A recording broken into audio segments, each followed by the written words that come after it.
जय जगन्नाथ सांग मैंने केमी अच्छा आपण मैंने आशा करुँच ठाकुर दयारू आपण भी भलर थे आ मु भी बहुत बढ़िया अच्छी आज गोटे भिड हूँ गोटे बढ़िया दमदार विषय गोटे हिस्ट्री विषय जाना मिल मुझे गोटे म्यूजियम से म्यूजियम ना हूँ museum of English rural life जोटा कि यूनिवर्सिटी ऑफ रेडिंग कैंपस भितर रही आसतु वीडियो को कंटिन्यू कर चलती जा म्यूजियम भितर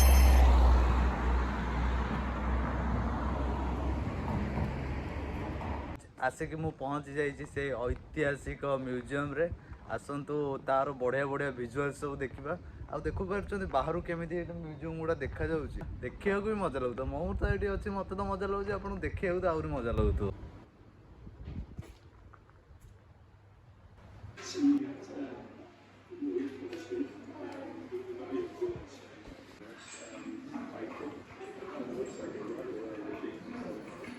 आम पशिले म्यूजियम भितर को ये जो पाथ आपने देखिपे आ ना हूँ वागन वर्क कहीं ये सब अलग अलग प्रकार वागन सब थुआई डिफरेंट डिफरेंट टाइप सब वागन आसन आपण देखो डिफरेंट डिफरेंट टाइप वागन सब ये देखो ये गोटे टाइप सब अलग अलग अलग अलग प्रकार सब वागन थुआई सब बहुत पुराणा कालर वागन एगुड़ा आम आम ओडिया भाषा कहीपर गाड़ी बोली सब जिनस पत्र बोहियापी से नहीं जाते जो चाषबास जहाँ भी है कि अलग सब जिनस गोटे जगह अन्य जगह को नापी कि इंग्लीश कह गोटे ट्रांसपोर्ट करने से गोटे यूज करते आगे आहरी थुआई आसन जा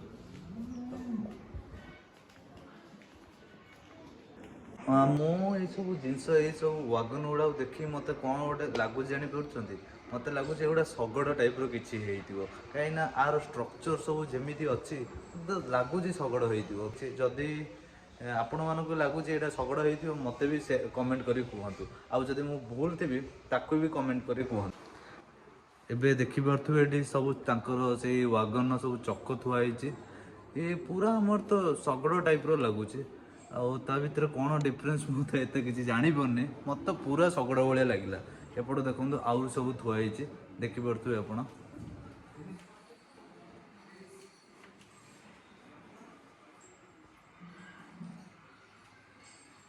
से गाड़ी भी ना लिखाई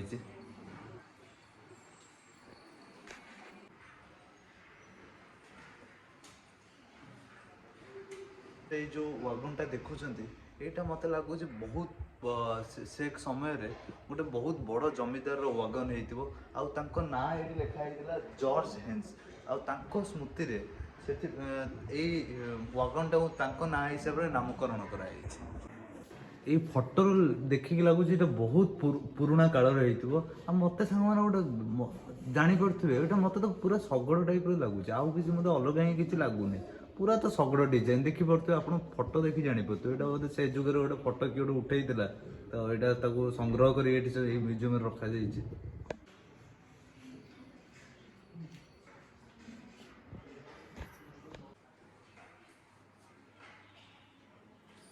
ये सब जिनस गुड़ा मत लगुच मुझे छुआ थी जो गाँ को जाऊली चाषबास देखापी गाँ को जो जाऊली से यही सब जिनस कि यही प्रकार सब जिनस मुझे देखी मोर तो एवं बड़ होगा एत तो मन कि ना आर ना गुड़ा आपण मैं छाड़ी आपण मैंने मत कमेंट कर कहतु आए देखो भेराइटी भेराइटी सब जिनस सब थुआ से जुगर चक गोटे छोट गाड़ी बोधे छोट वागन चक यहाँ गोटे एगुड़ा तार सब पार्ट्स वगैरह सब थुआई आठी आसी देखिपे ये गोटे मेसीन टाइप कि गोटे थुआई पुणी आपको कहे आप मतलब कमेंट कर कहते से जुगर देखो एकदम मेजरमेंट करने से जुगर एगुड़ा सब थुआई आर तुली वगैरह कलर फलर बोधे कौन चित्र वित्र आंकापी से वागन एगुड़ा सब थुआई ये गोटे पिक्चर थुआई से जो मैंने बनई ये पिक्चर ये भी आहरी केते बढ़िया बढ़िया गोटे डॉक्यूमेंट गोटे बुक रखा जाइए देखिपे आपण मैंने जमीक आउर सब संग्रह कर सब जिनस रखाई गोटे आउ गोटे पुराणा फोटो बहुत पुराणा फोटो रखाई केमिति से वागन को केमिति चक गुड़ा से मैंने बनाऊले तार सब फोटो से जुगे उठा जाए ब्लैक एंड व्हाइट से तो कलर फोटो नाला से गोटे एमती बनाऊले लोक तार फोटो उठे रखी ସାଙ୍ଗମାନେ ଏଠି ଗୋଟେ ମୁଁ ନୂଆ ଜିନିଷ ଏଇ ମ୍ୟୁଜିୟମରେ ଦେଖିବାକୁ ପାଇଲି। ଅଳ୍ପ କିଛି ଦୂରତାରେ ସେମାନେ ଗୋଟେ ଗୋଟେ ଛୋଟ ଛୋଟ ଟିଭି ସ୍କ୍ରିନ୍ ଲଗେଇଛନ୍ତି। ଏଠି ଗୋଟେ ଟିଭି ସ୍କ୍ରିନ୍ ଦେଖାଉଛି, ଏଇଟା ଗୋଟେ ଟିଭି ସ୍କ୍ରିନ୍। ଏଠି ତାଙ୍କର ମାଇକ୍ରୋଫୋନ୍ ଦେଇଛନ୍ତି, ଆପଣମାନେ ଶୁଣିପାରିବେ। এটা କାହିଁକି ନା ଆପଣମାନେ ଏଇ ଆର୍ଟିଫ୍ୟାକ୍ଟ ଦେଖିବା ସହିତ ଆପଣମାନେ ଏଇ ଟିଭିରେ ଦେଖି ଏଇ ସବୁ ସ୍କ୍ରିନ୍ରେ ଏଇ ଯେଉଁ ଭିଜୁଆଲ୍ସ ଦେଖି ଆପଣମାନେ ଜାଣିପାରିବେ ଲୋକମାନେ କେମିତି ତିଆରି କରୁଥିଲେ, ଯେଉଁଟା କି ଗୋଟେ ନୂଆ ଜିନିଷ ମୁଁ ଏଠି ଦେଖିଲି ଏଇ ଫାର୍ଷ୍ଟ ଟାଇମ୍ ଏଇ ମ୍ୟୁଜିୟମରେ। ସାଙ୍ଗମାନେ ମୁଁ ଗୋଟେ ମଜାଦାର କଥା ଆପଣମାନଙ୍କୁ କହୁଛି। ମୁଁ ଏବେ ପୁରା ସିଓର ହେଇଗଲି କି ଏଇ ଯେଉଁ ଗାଡ଼ି ସବୁ ଦେଖୁଛନ୍ତି ଏଗୁଡ଼ା ସବୁ ଶଗଡ଼ ଗାଡ଼ି। କାହିଁକିନା ଆମର ସେଠି ବଳଦ ୟୁଜ୍ ହେଉଥିଲା ଗୋଟେ ଶଗଡ଼ ଗାଡ଼ି ଟାଣିବା ପାଇଁ, ଏଠି ୟୁଜ୍ ହେଉଛି ଘୋଡ଼ା, ଯେମିତିକି ଆପଣ ଫଟୋରେ ଦେଖିପାରୁଥିବେ। ଏବେ ପୁରା କନଫର୍ମ।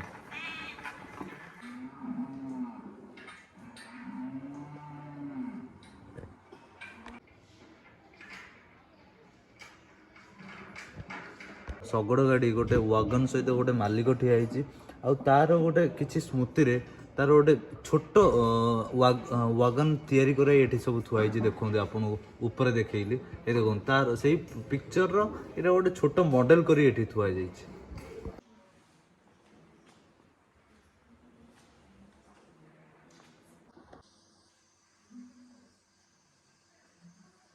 ଆପଣମାନେ ଦେଖିପାରୁଥିବେ ଏଇଟା ଗୋଟେ ହେଉଛି ଗୋଟେ ପେଣ୍ଟିଂ, ଯେଉଁଟାକି ଗୋଟେ କପଡ଼ାରେ ବନାଯାଇଛି। କପଡ଼ାରେ ବ୍ରିଟିଶ ମାନଙ୍କର କଲଚର ଦେଖାଯାଇଛି, ଗ୍ରାମ୍ୟ କଲଚର, ଗ୍ରାମ୍ୟ ଜୀବନ କହିବାକୁ ଗଲେ। ଆଉ ଆର ନାଁ ହେଉଛି ଫେଷ୍ଟିଭାଲ ଅଫ୍ ବ୍ରିଟେନ। ଏଠି ଆପଣମାନେ ଦେଖିପାରୁଥିବେ ଏଇ ଯେଉଁ ପେଣ୍ଟିଂର ଗୋଟେ ଭାଗରେ ଚାଷ ବିଲ ସବୁ, ବିଲ ବାଡ଼ି ସବୁ ଦେଖାଯାଇଛି। ବିଲ ବାଡ଼ି ଯେମିତି ଆପଣ ଦେଖିପାରୁଥିବେ ଏଠି ଟ୍ରାକ୍ଟର ଗୋଟେ ଜାଗାରେ ଅଛି, ଗୋଟେ ଜାଗାରେ ବଳଦ ଗାଡ଼ି ଅଛି, କେମିତି ସବୁ ଚାଷ କରାଉଛି ତାକୁ ବି ଦେଖାଯାଇଛି। ଆଉ ଏଇଟା ଗୋଟେ ଦେଖନ୍ତୁ, ଏଠି ସବୁ ଜିନିଷ ମାନେ ସେମାନେ କେମିତି ଷ୍ଟୋର କରି ରଖୁଥିଲେ ତାର ବି କିଛି ଦୃଶ୍ୟ ଭିଜୁଆଲ୍ସ ଏଠି ସେମାନେ ରଖିଛନ୍ତି ଏଇ କପଡ଼ା ଚିତ୍ରରେ। ଆଉ ଏଇଟା କହିବାକୁ ଗଲେ ଗୋଟେ ଗାଁର ଦୃଶ୍ୟ। ଆଉ ସେମାନେ କେମିତି ତାଙ୍କ ଦେଶ ପାଇଁ ଖାଦ୍ୟ ବନାଉଥିଲେ କହିବାକୁ ଗଲେ ଏଇଟା ତାର ଭିଜୁଆଲ୍ସ ସେମାନେ ରଖିଛନ୍ତି। ବଡ଼ ପେଣ୍ଟିଂର ଗୋଟେ ଛୋଟ ଗୋଟେ ମିନିଏଚର ଭର୍ସନ, ଗୋଟେ ଛୋଟ ଭର୍ସନ ସବୁ ଏଇଠି ରଖାଯାଇଛି। ଆପଣ ଦେଖିପାରୁଥିବେ ଗୋଟେ ବଡ଼ଟା ଏଇଠି ରଖିଛନ୍ତି, ଏଠି ଛୋଟଟା ରଖିଛନ୍ତି। এইটা ଦେଖି ଆପଣମାନେ କୁହନ୍ତୁ ଏଇଟା କ'ଣ ହେଇଥିବ। ମୁଁ ଆପଣଙ୍କୁ ପୁରା ଉପରୁ ତଳ ଦେଖାଉଛି, ଦେଖନ୍ତୁ। ମୋତେ ତ କିଛି ଲାଗୁଛି, ମୋତେ ଏଇଟା ଲାଗୁଛି ଏଇଟା ବୋଧେ ପାଳଭୂତ ହେଇଥିବ। ଆମର ତ ସେପଟେ ପାଳଭୂତ ସବୁ ଏଡ଼େ ମୋଟା ମୋଟା ନୁହନ୍ତି, ଆଙ୍କର ଏଡ଼େ ମୋଟା କାହିଁ ବନେଇଛନ୍ତି ଆପଣ ମୋତେ ଟିକେ କମେଣ୍ଟ କରି ଜଣାଇବେ ତ। କରୁଥିବେ ଏଠି ଏଇ ସବୁ ମେସିନ୍ସ ଯେଉଁ ଥୁଆ ହେଇଛି ଗୋଟେ ଚିଜ୍ ବନେଇବା ପାଇଁ ୟୁଜ୍ ହେଉଥିଲା। ଯେଉଁ ପୁରୁଣା କାଳରେ ଲୋକମାନେ କେମିତି ସବୁ ଚିଜ୍ ବନାଉଥିଲେ ତାର ସବୁ ମେସିନ୍ସ ଏଠି ସବୁ ରଖାଯାଇଛି। ଏଠି ଦେଖନ୍ତୁ ଡିଫରେଣ୍ଟ ଡିଫରେଣ୍ଟ ଟାଇପ୍ର, ଏଇଟା ଗୋଟେ ହ୍ୱାଇଟ୍ର ଆପଣମାନଙ୍କୁ ଯେମିତି ଦେଖେଇଲି, ଏଠି ଗୋଟେ ଦେଖନ୍ତୁ ଗ୍ରୀନ୍ର ଥୁଆ ହେଇଛି। ଆଉ ଏଠି ଯଦି ଆପଣ ଭଲସେ ଦେଖିବେ ଏଠି ଦେଖନ୍ତୁ ଜୀବଜନ୍ତୁଙ୍କର, ଏଇଟା ମୋତେ ଲାଗୁଛି ଗାଈ କି ଘୋଡ଼ା ହେଇଥିବ, ତାଙ୍କର ସବୁ ଫଟୋ ବି ରଖିଛନ୍ତି।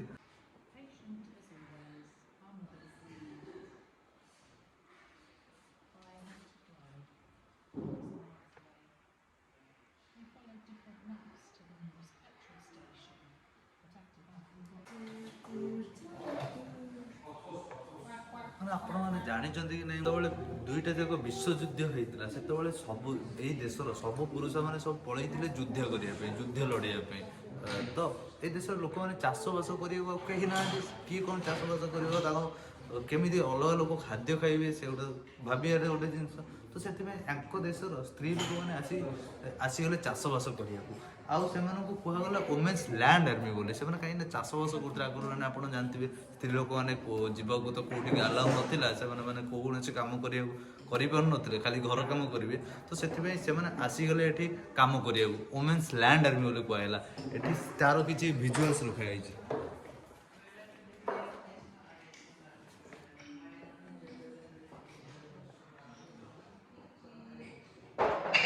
ଏଠି ଗୋଟେ ଆପଣ ମଜାଦାର ଫଟୋ ଦେଖନ୍ତୁ। ଏଠି ବାପା ଚଲାଉଛି ବଡ଼ ଟ୍ରାକ୍ଟର, କହିବାକୁ ଗଲେ ଅରିଜିନାଲ ଟ୍ରାକ୍ଟର। ଏଠି ତାଙ୍କର ପୁଅ ଚଲାଉଛି ଗୋଟେ ଛୋଟ ଖେଳନା ଟ୍ରାକ୍ଟର। ଆଉ ସେତେବେଳେ ଟ୍ରାକ୍ଟର ସବୁ କେମିତି ଥିଲା ଏଗୁଡ଼ା ସବୁ ମୋତେ ଲାଗୁଛି ସେତେବେଳେ ନୂଆ ନୂଆ ଟ୍ରାକ୍ଟର ଯେତେବେଳେ ତିଆରି କରାଯାଇଥିଲା ଏଇସବୁ, ଏଇଟା ତାର ଅରିଜିନାଲ, ମାନେ କହିବାକୁ ଗଲେ ସବୁଠୁ ପୁରୁଣା ଟ୍ରାକ୍ଟର ଏଇଟା କହିଲେ। ତାର ସିଟ୍ ଦେଖନ୍ତୁ କେମିତି ଅଛି, ଏଠି ଧରିବା ପାଇଁ ତାର ଷ୍ଟେରିଂ, ତା ଚକ ଦେଖନ୍ତୁ କେଡ଼େ ବଡ଼ ବଡ଼ ଚକ, ସେଇ ଜମାନାରେ ବି କେଡ଼େ ବଡ଼ ବଡ଼ ଚକ ଥିଲା।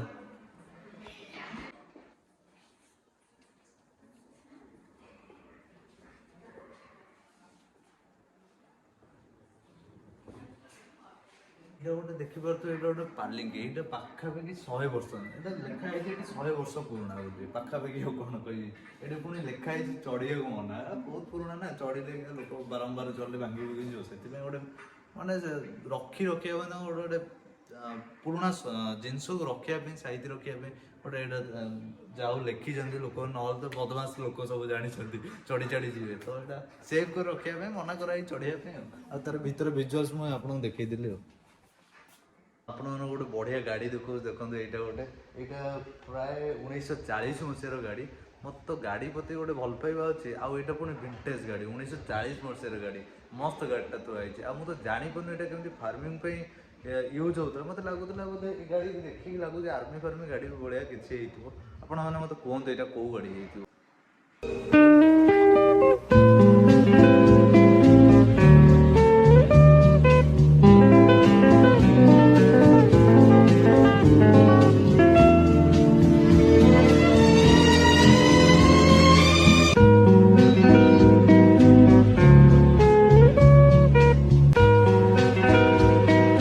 ଏଠି ଦେଖିପାରୁଥିବେ ଏଠି ଡାକ୍ତରମାନଙ୍କ ସବୁ ଜିନିଷ ରଖାଯାଇଛି, ଡକ୍ଟରମାନେ କ'ଣ କ'ଣ ସେଇ ଜମାନାରେ ସେ ସମୟରେ ୟୁଜ୍ କରୁଥିଲେ ଦେଖନ୍ତୁ।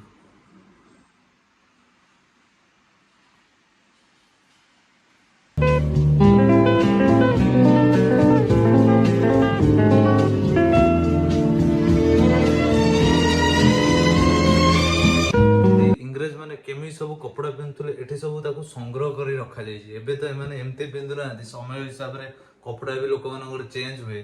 ଆଉ ଏପଟେ ବି କିଛି ଦେଖଉଛି, ଏପଟେ ବି କିଛି ରଖାଯାଇଛି କପଡ଼ା। ଆଉ ଏଠି ସବୁ କିଛି ଜିନିଷ ସବୁ ଥୁଆ ଯାଇଛି, ଏଗୁଡ଼ା ସବୁ ବୋଧେ ଚାଷ ବାସ କି ଖୋଳା ଖୋଳି ଏଗୁଡ଼ାରେ ସବୁ ଉପଯୋଗ ହଉଥିବ ଆଉ।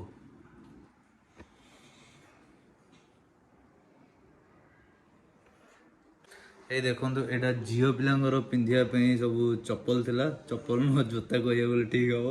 ଏଠି ସବୁ ଅଲଗା ଜୋତା ସବୁ ଥୁଆ ହେଇଛି, ସେ ଯେଉଁମାନେ ଲୋକମାନେ କ'ଣ କ'ଣ ସବୁ ଟାଇପ୍ର ବୁଟ୍ ସବୁ ଜୋତା ସବୁ ପିନ୍ଧୁଥିଲେ, ଏଠି ଏଇ ମ୍ୟୁଜିୟମ୍ରେ ଆପଣମାନେ ଆସିଲେ ସବୁ ଦେଖିପାରିବେ।